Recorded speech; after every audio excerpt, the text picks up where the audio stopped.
start.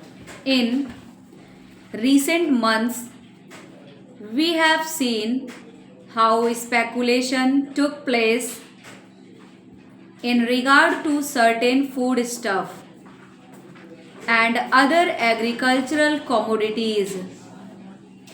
The Reserve Bank bulletins issued recently tell us that lots of money were advanced by a number of scheduled banks in order to back up the speculative operations and buyings of certain concerns. Similarly, monies had been advanced for speculative purchasing with regard to other commodities. Such things are happening. But the point is that these speculations go on merely in this country, supported by those very elements who control the stock exchange and the financial world of our country. I should like to know to what extent this is going to be stopped.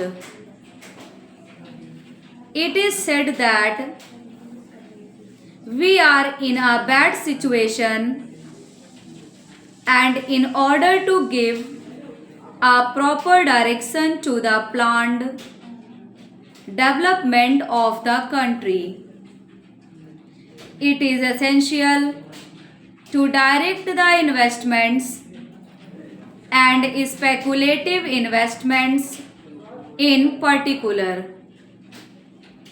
How much this measure conforms to these, I should like to know from the government.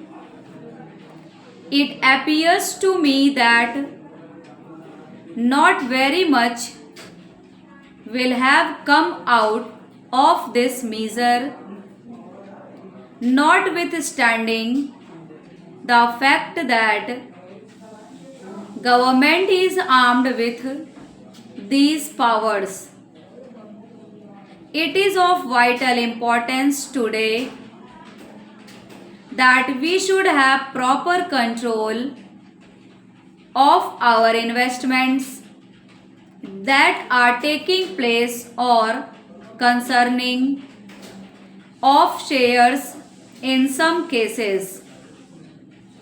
If we are at all serious about the planned development of our economy in general and our industry and commerce in practical, I am afraid the powers that are being taken by the government under this bill are not at all sufficient for ensuring such developments as would enable the government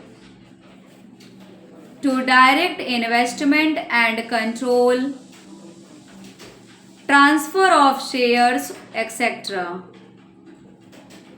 in conformity with the interests of planned economic development.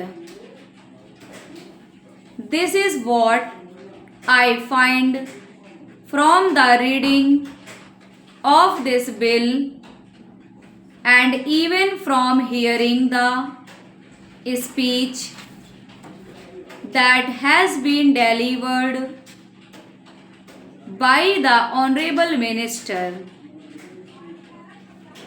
I have also read